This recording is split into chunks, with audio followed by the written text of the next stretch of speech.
I did a little more research on ADD/ADHD, and there is a quiz that has been developed by the World Health Organization.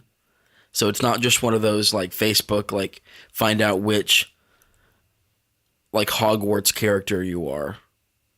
Harry Potter, I guess. Hogwarts character. Hogwarts house? What are the house? Yeah, that's what I was thinking of. Like if you're a Gryffindor or one of the other or ones. Or a Mordor or yeah, if you're a Gryffindor or a Hobbit or a what kind of or if you're a Miranda or yeah. This is a legit quiz. And they acknowledge too, like there's only so much that a self-diagnosis quiz can do, no matter how good it is, just because it's relying on self-reporting, which if you've ever done much studying science and studies, self-reporting is wildly inaccurate. If you've ever done much studies in science and studies. Okay, studying of science and also studying of how scientific studies are best accomplished. Okay. I is smart. Yes, a quiz can only go so far. Right, because people lie to themselves, and yeah. I took the quiz, and in their scale, I guess 100% would mean very likely to have symptoms associated with ADHD/ADD, and you should go see a doctor. And 0 would be, I guess, not likely. I got a 49%. Wow. So, by the letter of the law, I would be closer to not having it than having it. But essentially, I'm maybe exhibiting some symptoms of that. Huh. That's interesting. See, I don't peg you as having ADD or ADHD. Now, I am not a mental health professional or a doctor or an online quiz, but that would just be my bet.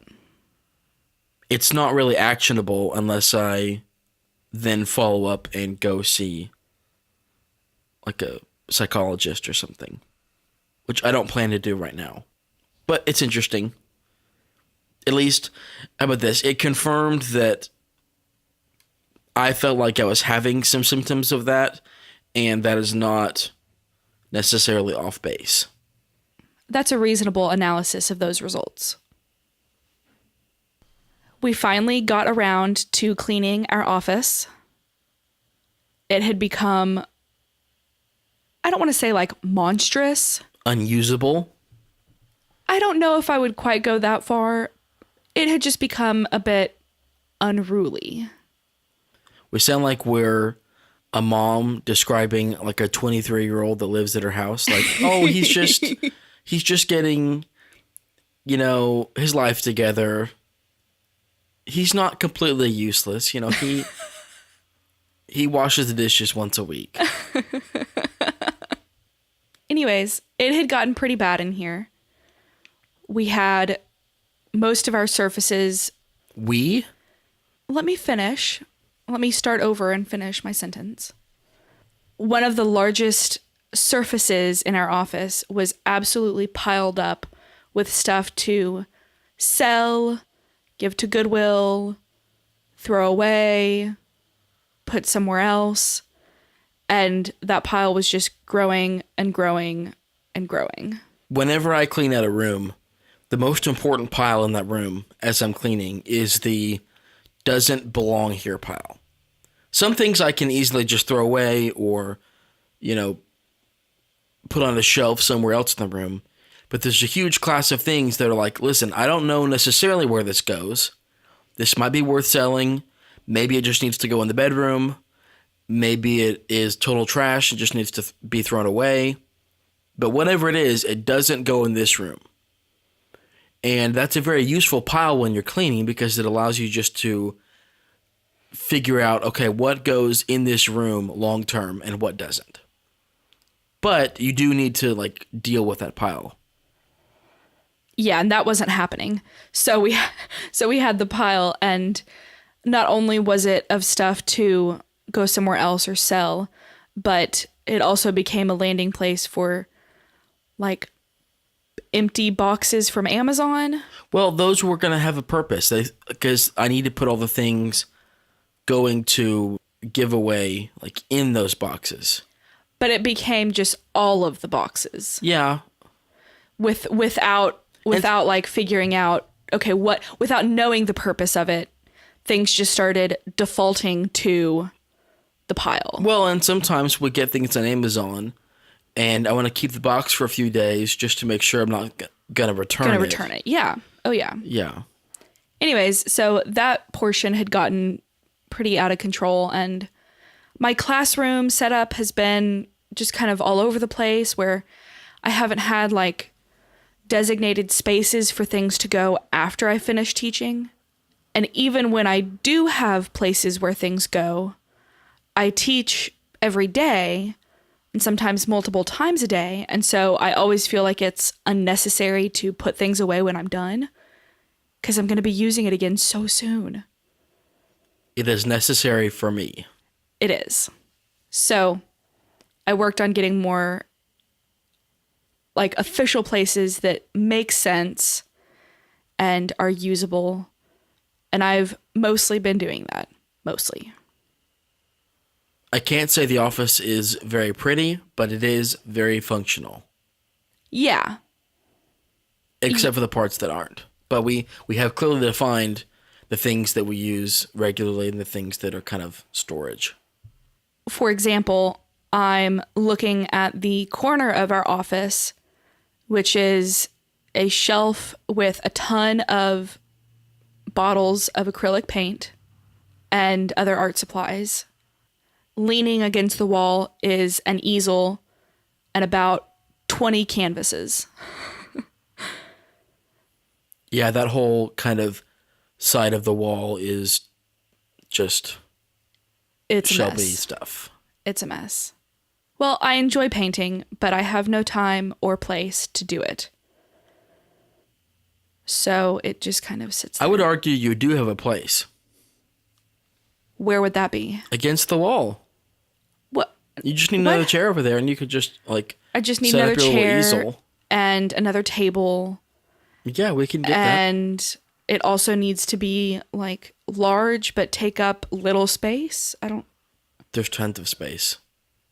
There's really not. But the office is in much better condition than it was a month ago. So net positive. Yeah. I'll take a pretty picture and put it in show notes. Or I might make it the show art for the episode. I'm not sure. There'll be a picture somewhere. I was having a really bad day a few days ago. It had already been just a crummy day. And I needed to go get gas, so I went to the gas station. For some unknown reason, my card wasn't working on the card reader at the pump. None of my cards were working at the card reader at the pump. So I went to the cashier and just, I'll just pay for it there, which I haven't done in years. So I forgot that you can't just say like, I'm going to fill up. That wasn't an option. I told her, I handed her my card and said, I need to fill up on pump 4. And she's like, well, how much do you want? I was like, oh, dang it.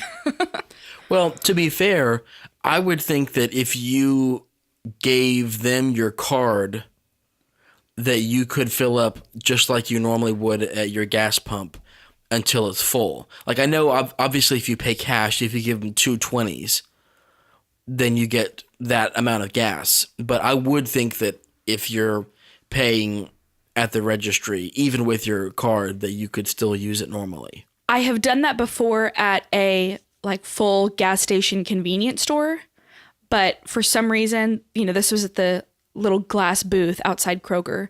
And I told her, I said, I just need to fill up. Can you just keep my card and can I come back when I'm done? And she said, no, you need to tell me how much you want. Oh. So I did some quick math to figure out how much gas I needed. And I got it pretty spot on. But anyways, I was already aggravated from that. And I got back to my pump, started pumping my gas. Someone came up behind me in the line to wait for the pump. This gas station is very busy, so you almost always have to wait behind someone to get a pump. A lady pulled up behind me to wait for the pump. I stood outside my truck waiting for my gas to finish pumping. And this lady rolls down the window and sticks her head out and is like, "Hey, are you done or what?" And I was like kind of frozen a little bit. She must have thought that my gas had finished and I was just standing there. The nozzle was still in your truck, right? The nozzle was still in my truck. The handle was still up. So frankly, she could have looked and seen you can see that it was still if you're pumping. paying attention. You can see if it's up or not. But she saw that I was like near it because I could see that it was almost done pumping.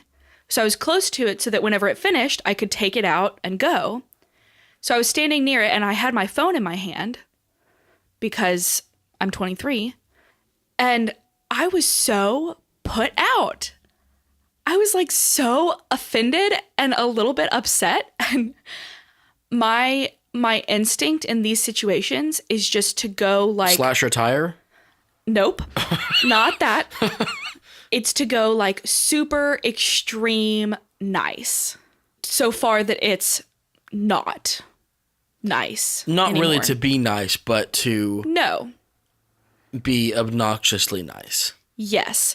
So I looked up at the gas pump and I yelled back to her with just absolutely the biggest smile I could put on my face. "It actually has about 15 cents left, ma'am." And I bet that really put her in her place. She put her head back in her car and she just waited. And when my gas finished, I put the pump back. I put the cap on my tank. And before I got in my truck, I was waving at her to get her attention. And she rolled down her window and I started pointing at my tank and I was like, "Oh, it's done now. I just wanted to let you know I'm finished now." With just the biggest smile I could manage. And I drove away and I was mad for like another hour. 'Cause what? What? I don't understand. I don't understand why anybody would do that in the first place.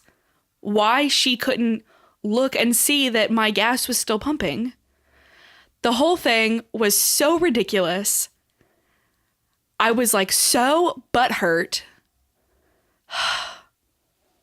It was very aggravating. I've never been like called out like that. Especially when I'm not actually doing anything wrong. Like if my gas had been finished pumping and I was just standing outside my truck on my phone, I would understand someone saying basically like, "Get off your phone and move." But that wasn't the situation. I would have to be so sure that nothing was happening on their end before I would say, "Excuse me, are you still using the pump?" Like, yeah. I would have to be like, okay, making sure there's no one paying for their gas. I would be checking the cashier to make sure, okay, there's no one in there. At this pump, it's all outside, basically. So you could see if someone's waiting in line to pay cash or something. So I would check that. Okay, if there's no one there, I would make sure the nozzle isn't in their car. If it is, I would like look using my eyes to see if the handle was still up. I would be so sure before I ever would think about like saying, "Hi, can you please finish your business and let me get gas?" Yes. And also important to note, by the time she said anything to me, the pump next to her was open. She could have just like backed up a little bit and scooted over and used an open pump. The whole thing was just absolutely bonkers to me. I could not I could not wrap my head around what had happened. Obviously, this lady was in the wrong. The only way I can make sense of the story is that it is foreign to her to be outside of your car while the gas is pumping, so that in her mind, if you see someone outside, then they must either be starting to pump or finishing the pump. Yeah. And that's a dumb assumption. That is a dumb assumption. Like, I basically never get back in the truck. Maybe if you're there and, like, we're talking about something, then I'll get back in and we can continue our conversation. But the rest of the time, I'm outside. Like, I don't get back in my car unless it's, like, really cold or really hot. And even when it's hot, I don't have the car on, so there's no air conditioning. So even when it's hot, I'm talking myself out of it.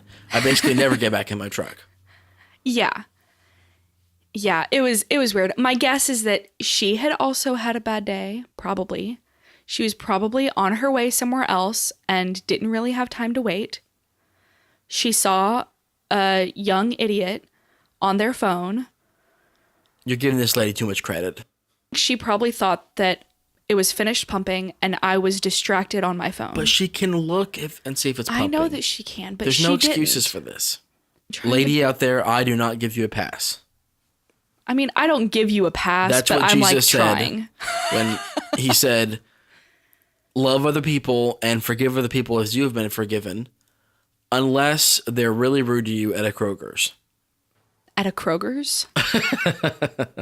Are you 80? So that was the highlight of my week. I had a new experiment this week. It's brought on by the fact that I hate lunch in my context. I like the idea of lunch, but practically lunch is a pain. I work in a big office with about 150 people. The building that we're in was not designed for anywhere close to that number of people. I would estimate that it was probably designed for 80 to 100, maybe. The company has continued to grow, and whenever one of the stores wants to expand, it happens.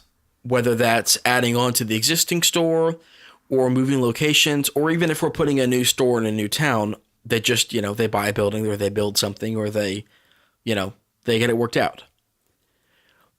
And obviously, as we get more and more regular stores, you would need more and more support at your corporate office. For some reason, this just doesn't really click with the owners of the company.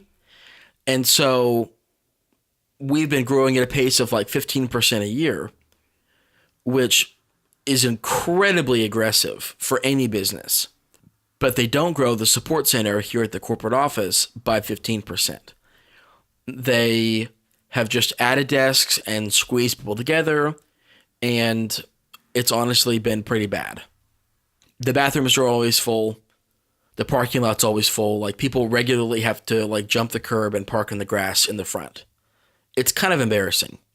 Unsurprisingly, the break room is also crowded.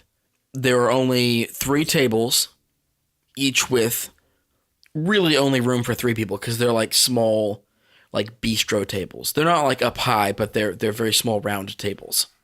Whenever you tell me about the break room, I always picture the break room in The Office. The one with the vending machines in it. Like the show The Office? Yeah. It is literally about that size. Yeah. So there's a normal sized kitchen, 1 refrigerator, and, spots for where the coffee makers go, and then 3 tables. It's not even close to enough room for everyone in the office. And so everyone has their own way of dealing with it. Some people just go in there, between 11 and 1 and just kind of make do. And that means you're probably sitting at a table with someone else or 3 other people. The people always want to talk to you. I don't know if maybe it's just people in Nacogdoches, but whenever I go in there and someone else is at my table, even if they're not at my table, they still talk to me. Even whenever I have my phone out, I'm watching a video, I have big headphones on, I'm communicating in every way. This is not the right time to talk to Nate. they still talk to me. So basically between 11 and 1, I don't even try to eat lunch. Most of the time I have to wait till 2 till it really empties out. So if I bring a lunch, I have to wait till 2. 9 months out of the year, it's freaking hot outside. So sitting in my car isn't really an option either. It's too hot. And also a lot of the time I'm carpooling, so I don't even have a car to go to. And there's also no benches or picnic tables or anything else like that outside. I don't want to eat at my desk because my desk is kind of full and I don't want to get crumbs in my keyboard. And also, if you have anything that needs to be hot, then it makes a smell, and other people do that, and I do not appreciate it. People will heat up Chinese food and bring it back to their desk, and that is not good office etiquette. So for all these many different reasons, lunch has been just a nightmare for the past 2 years. Even if everything was perfect and there was a big lunchroom with lots of space and I could just eat there whenever, I still don't like packing a lunch. I'm too lazy. And so lunch is just very fraught for me. So I was looking into meal replacement kind of things. Most of them don't seem very healthy. They don't seem like they fill you up very much. So I decided to try Soylent. It was designed by some California tech bros so that they wouldn't have to bother with having to eat lunch and they can just code all the time. They're designed so that if you only drank Soylent, it would have enough vitamins and minerals and stuff like that to sustain you completely. They don't recommend that. I've seen a few blogs where people did that for a month or two. And, they felt bad, but it wasn't catastrophic.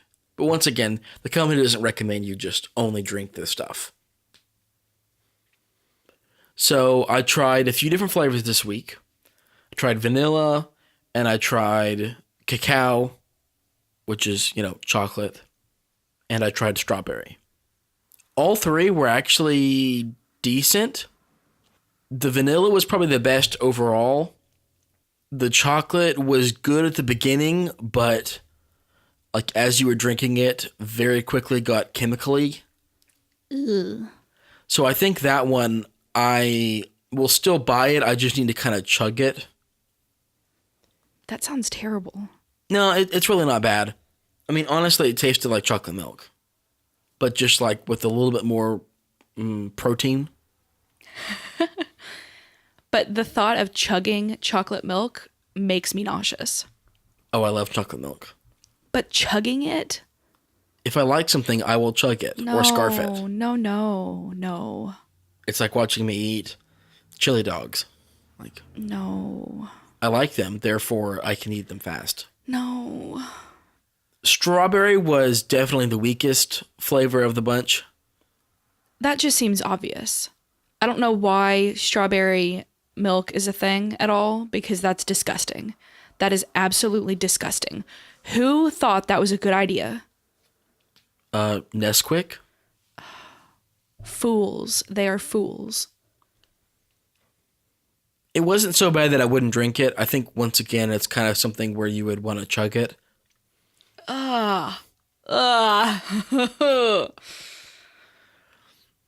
Interestingly, Huel, Huel, is another brand, kind of competitor to Soylent.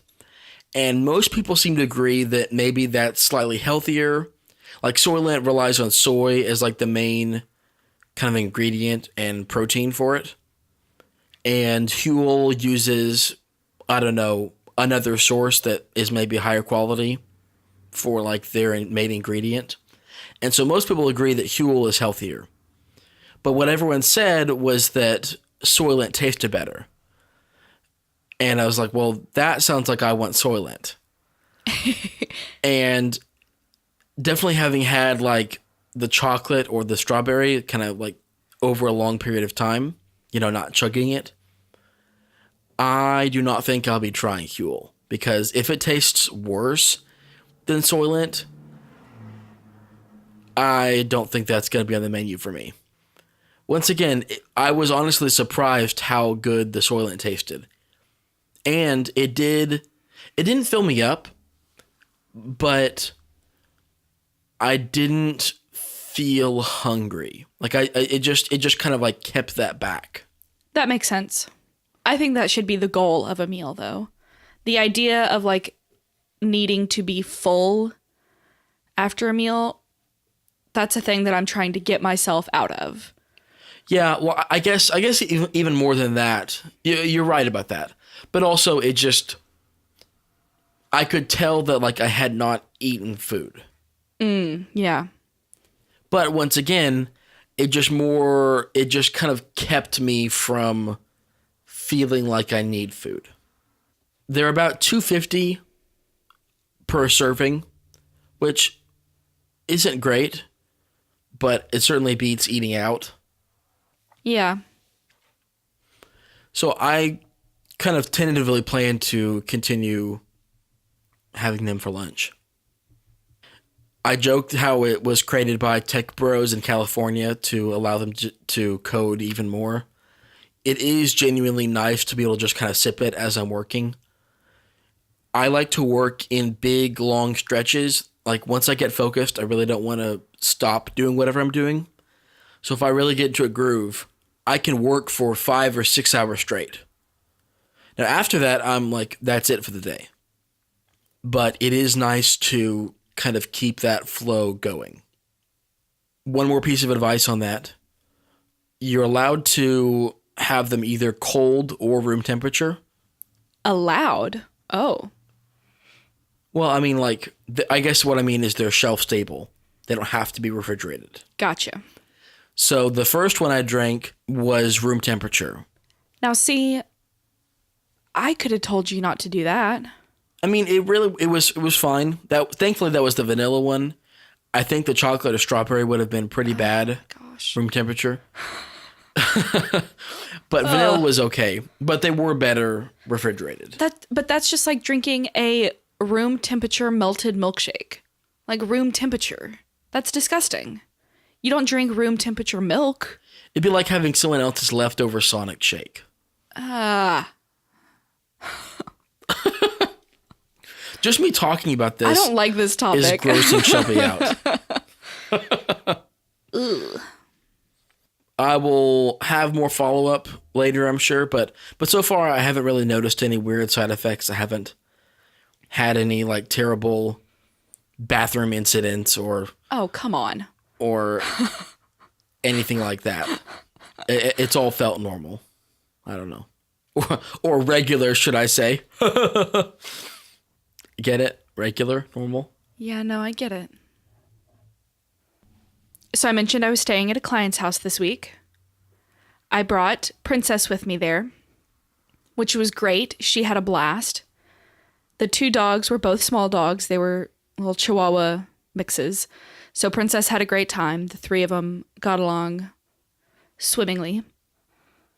These folks had a huge backyard that kind of sloped down, so it had some retaining walls. Princess and I and the other 2 dogs were walking along in the backyard.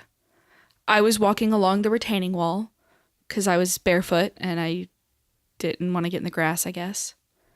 And it was so cute. All the dogs walked along the retaining wall with me like they were little ducklings following the mama duck. Like you were the Pied Piper. Yeah, it was so cute. Anyways, I turned around and I was going to start walking back to the house. And Princess got tangled up in my feet, I guess. And I kicked her off the wall. Ooh. You punted her. No. You rolled her up, tied her feet together, and then kicked her as far as you could. Oh my gosh. Okay, stop. No. That's awful. No, but we got a little tangled up and You had an oopsie. We had an oopsie and she kind of fell off the retaining wall. How high of a wall are we talking about here? Like 5 feet? No. Like 2 to 3. 2 to 3 feet. Yeah. Like the shallow end of the pool? Yeah. And the ground below is all, grass and dirt, except the one little concrete square. See, that's a lot worse. I was thinking it was grass. Which is what she landed on. Yeah, I was thinking it was grass. So I was like, that's no big deal. Like 2 or 3 feet in grass, like for a dog, that's fine. But concrete's a lot worse. Yeah. And she's 12. So anyways, of course, I lost my mind. I jumped off the wall. Not I'll save you, princess. Not in a form of like self-sacrifice, but I was like coming down to console her, and she was totally fine, which I was surprised, because it is not uncommon for her to over-exaggerate her discomforts. Yeah, she has somewhat of like a soccer player's kind of outlook of like, well, it wouldn't hurt if I kind of exaggerate this injury for the ref. Yeah.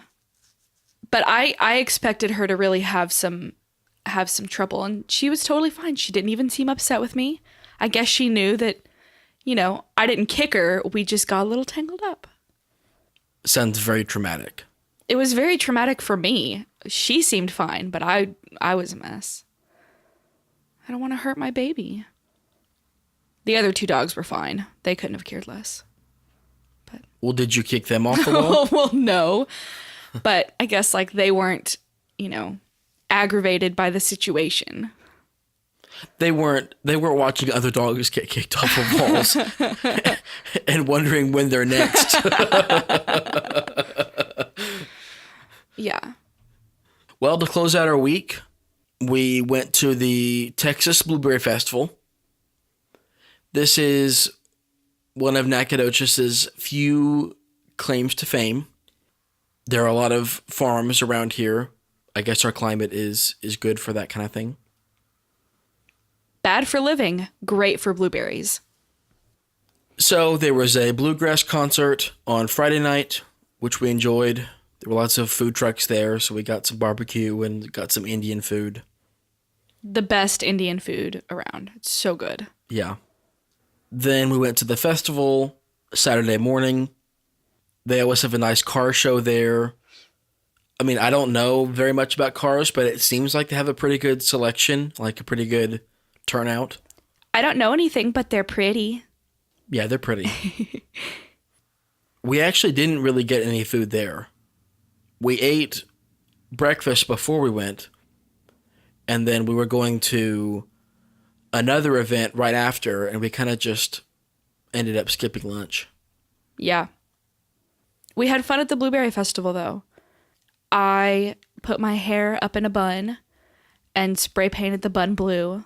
So it was like a blueberry. I was very happy with it. It was fun. I took Princess to the Bluegrass Festival, and she was so cute. Yeah, we didn't take her to the big festival because we weren't sure how hot it would be and if the brick streets downtown would burn her little feet. They would have been pretty warm on her feet, but even outside of that, she would be tired of walking after after 30 minutes, she'd be done. She's a total wimp. Well, her legs are also an inch long, so, I try to give her a break. But I do not yet have one of those canine backpacks where I could put her in. I also don't have one of the baby sling style front carrier. I could just get a stroller. Why not? I would do that. I will not. I do have intentions of getting a little body carrier, but I just haven't gotten one yet. So I figured she would be far happier not walking for 3 hours. Yeah. But she came to the concert in the park. I think we just need to have a spin-off podcast just about Princess. No. Okay. Unless it's going to be you and Princess. We'll give her a microphone and let her bark into it. I'll like cover it in peanut butter. So she just like licks it the whole time. Well, with that, I think it's a great spot to end the show. I think so. See you next time.